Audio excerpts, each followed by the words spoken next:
I'm Craig Kenneth, a relationship coach and a psychotherapist. Every relationship is different and every breakup is different. Work with me and you'll get professional help on your situation. And if you're in no contact, focused on personal growth, my creative healing course is filled with hours of exclusive content. Available now at askcraig.net.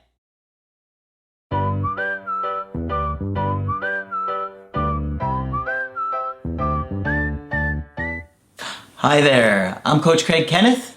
I'm Coach Margaret. And I'm Coach Victoria. And today we're going to be talking about I'm losing my mind and going crazy. Well, when we're going through a breakup, many times you can feel like you're losing your mind and going crazy. And it can be so overwhelming. The anxiety that we have can really take over our body to the point where we can't even think straight, Margaret. Mm-hmm. And so, when we get into these emotional states, sometimes we just have no emotional self-control and really do a lot of damage.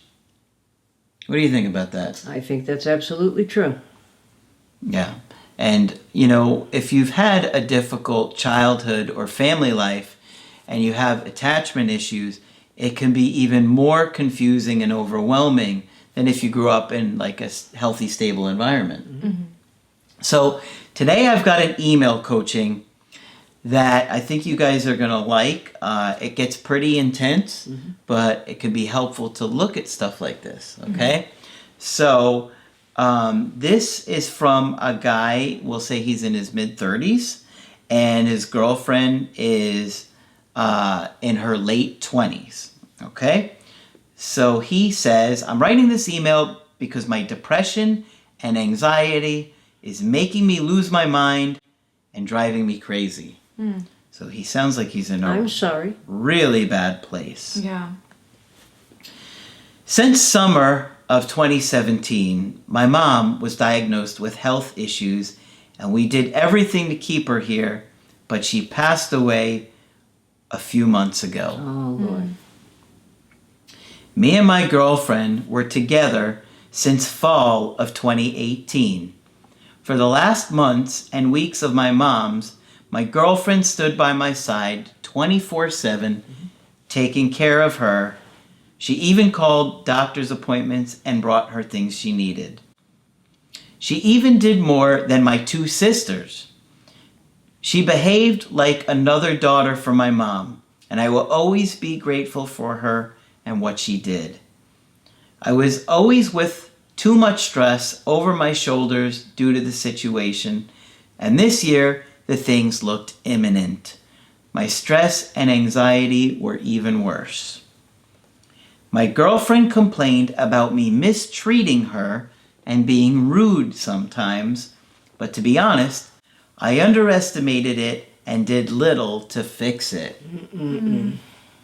So he was so overwhelmed by mom's health that he was mistreating his girlfriend. Mm-hmm. And that's going to wear down. Of course it is.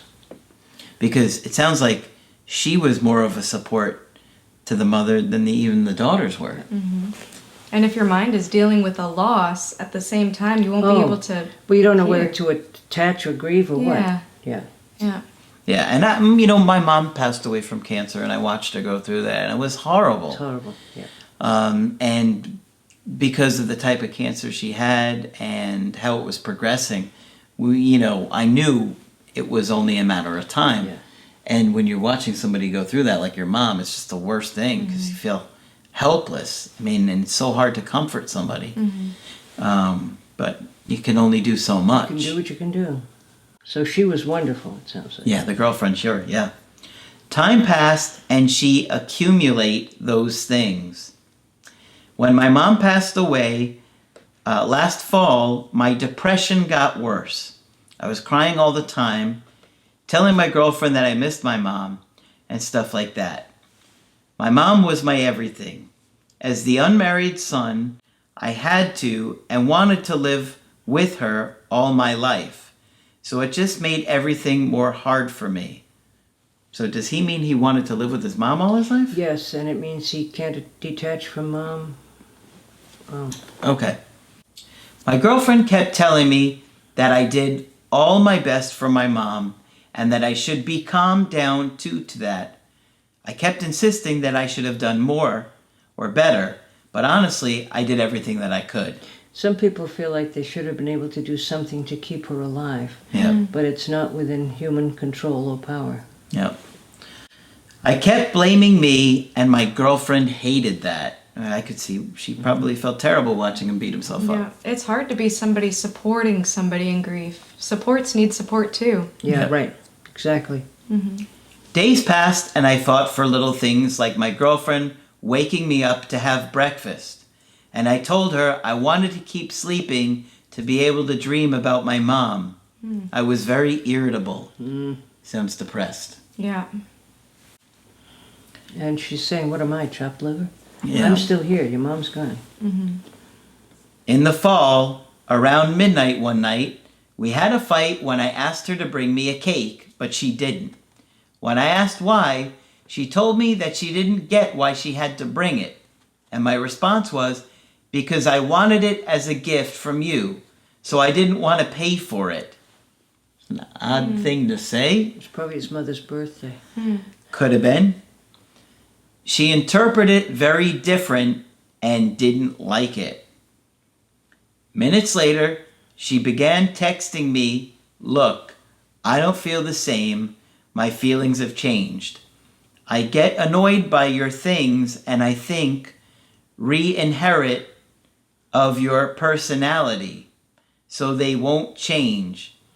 I don't feel the same," etc. I was mad at the time and interrupted her and said, "Okay, it's obvious you don't want, or you just want to criticize me. You don't love me anymore. I'm done with these fights. Let's cancel everything. F it. I'm tired of you. You are tired of me. I can't keep fighting anymore." So it escalated pretty quickly. I even told her that I will cancel our apartment search and the proposal I had organized. Yes, we were thinking of marrying and living together soon. After that, she told me, "I want to call you because you just said serious stuff." And I responded, "I don't want to talk." She called me 3 times, but I didn't answer. So it sounds like he was trying to punish her. And it was quite mature of her to say, let's talk about it. You said some pretty serious things that we shouldn't just dismiss. And if you really feel that way, that's something that we need to discuss. Yeah.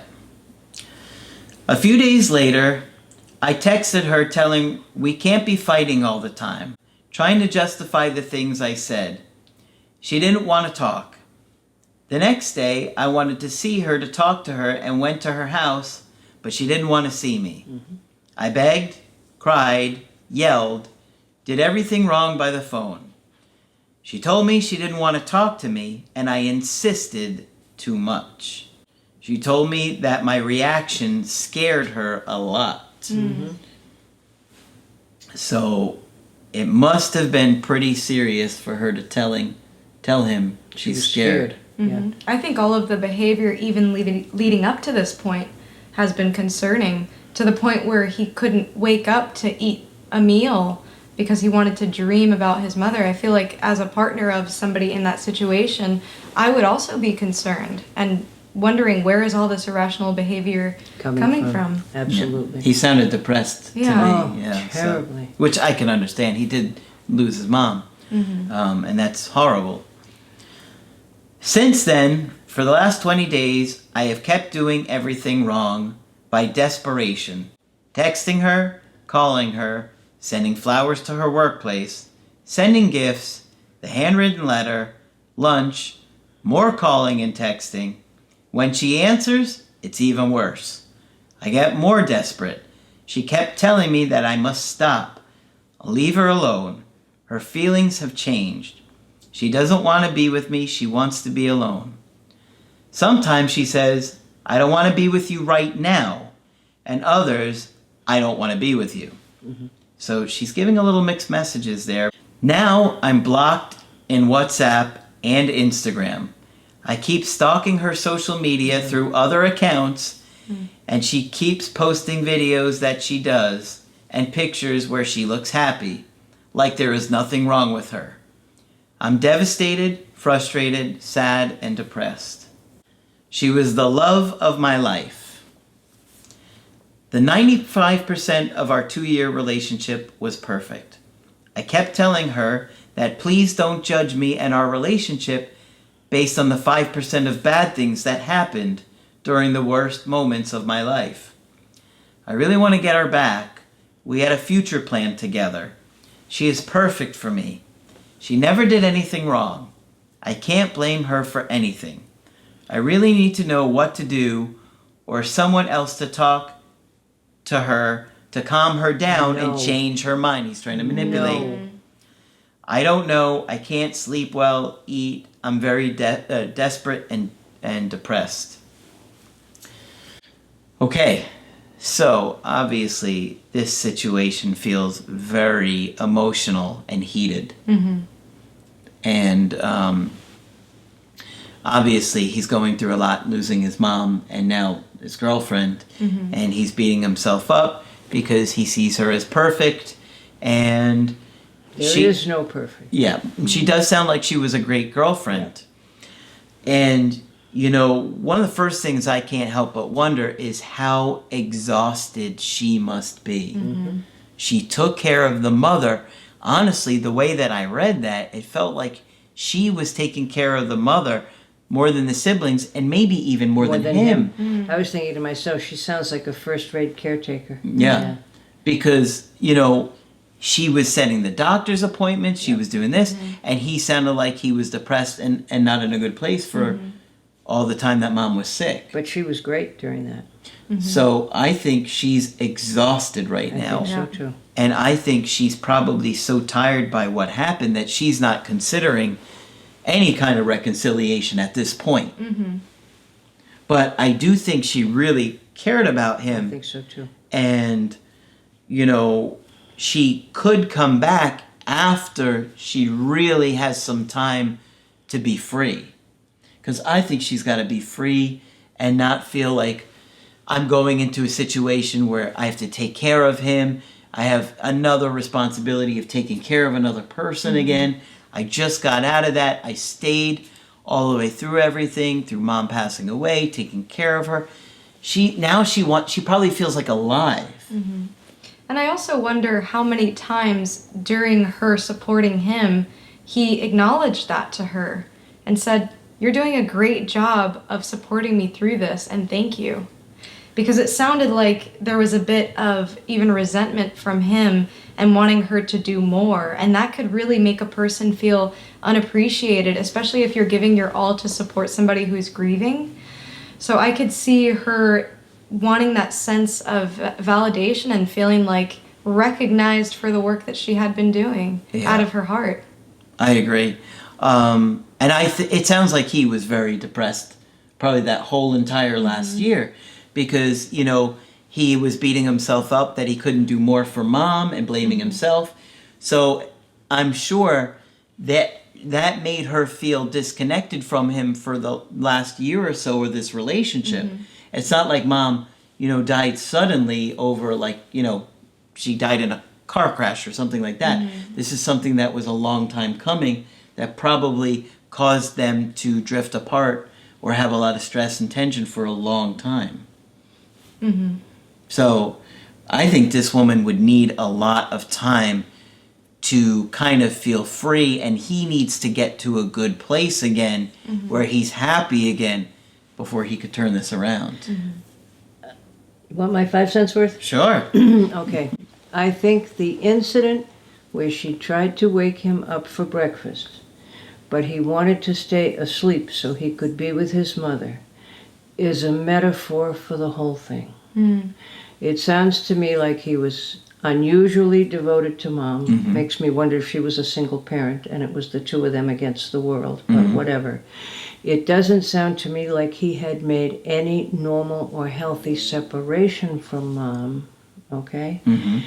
And I think that before he can make any progress, he needs to see a grief therapist, because I think he's got a difficult and probably tricky relationship with Mom.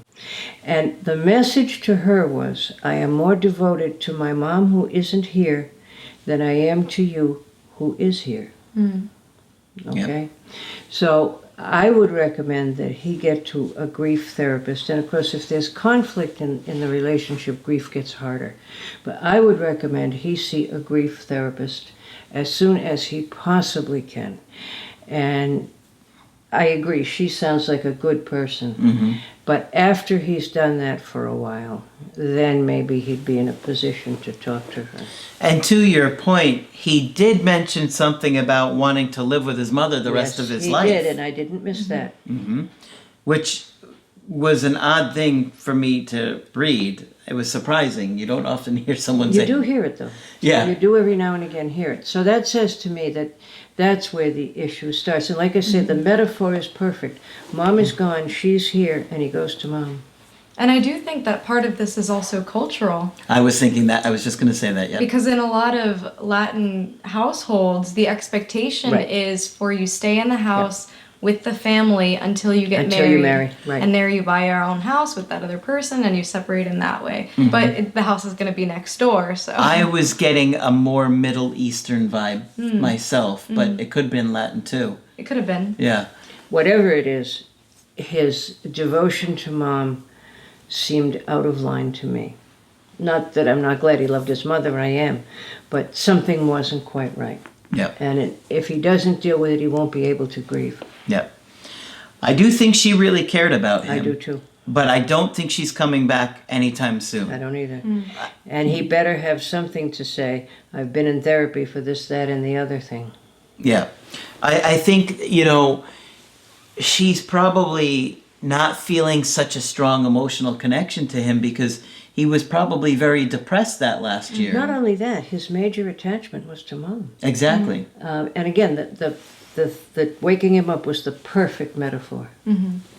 Yeah, and the cake situation was unusual too. I don't know what that meant. Yes. Yeah. I wanted it my as a immediate gift. I thought didn't was want to it pay was for Mother's birthday. But which it could have absolutely been. But I could see how she would receive it as, you're not doing enough. I Right. need you to do this. I need you to show me via bringing me cake or bringing me gifts that you do care about me. So I could see how she could have received that as... Well, I've taken care of your mother. I've made the appointments, and now you want me to get you a cake. Yeah. Yeah. Yeah, so give her time. Yeah, give her time. And give yourself time to grieve Mom, work through your issues, and get to a good place. Because if you're still in the same place that you were and she comes back, she's going to take one last look at this and say, this isn't for me. But I can also hear his grief for his mom, and it's painful. Oh, yeah. It's painful, so please help yourself. Get some help with this. And not all grief can we figure out by ourselves. Sometimes it's too complicated. And then I'm so sorry you lost her on top of that. Yep. It's obviously overwhelming and incredibly painful for anybody to go through that. And I understand. I've been there. And Yes, you have literally been there. I have literally been there. And I totally understand what it's like to go through this. But you have to work through it and get to a good place, because she could turn up again and want to see how you're doing. And she's a caretaker. She's going to want to see how he's doing. It may take her a while, but she's a caretaker. Yeah. Yeah. So get yourself into a good place and then take it really slow, but work through your stuff in the meantime. And you want a grief therapist. Specify when you're looking for a therapist. You want someone who specializes in grief, because stuck grief can haunt you for a lifetime. Yep. And give yourself some permission for these mistakes that you made, It's okay. because you were going through a very difficult thing. Yeah. Losing a parent and watching a parent go through that is terrible. horrible. And, you have to forgive yourself. You just have to. I don't think he did anything wrong. I think he did the best he could. And, yeah. But But he couldn't have kept her alive, and that's the fantasy when people beat themselves up. So if I had done one more thing, if I had done something different that day, the outcome might have been different. Yeah. No. Tough situation. Very difficult. Obviously, there's a lot going on, and getting the help that you need is going to help you go in the right direction. But you absolutely must leave this girl alone Yes. and not continue. You did, a lot of that in the beginning, all the things that we talked about, texting, sending flowers to the work, sending her lunch, the handwritten letter, none of those, sending her gifts, and none of that made it any better. No, But it felt intrusive to her. I think. Sure. Yeah. Which is why we tell you not to do it. Right. But give her the time to work through her own stuff and come back as she needs or wants. And this is the one thing that you can do for her. This is the one way that you can support her, is just do what she asks and give her that space.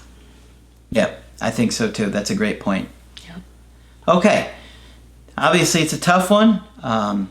Many breakups are. There are so many different scenarios that we face every day. Of course, when you want to get our help personally, just go to my website, askcraig.net. Sign up for the coaching option that works best for you. I do email coaching and I do Skype. And of course, Margaret is available. If you feel I can be helpful to you, please sign up. Just click on Margaret on the top of the website, and Coach Vicky will be here training with us. I'll be here. And eventually you'll be able to do a coaching with her too. But that's it for this video. I'm Coach Craig Kenneth. I'm Coach Margaret. And I'm Coach Victoria. And we will talk with you soon. To get my help personally, go to askcraig.net and click on Schedule Coaching and choose the option that works best for you. I do email coaching or Skype. To schedule a coaching with Margaret, click on Margaret on the top of the page and order a Skype with her. For the Knowledge Creative Healing course, click on the link at the top of the page and click Get Started Now.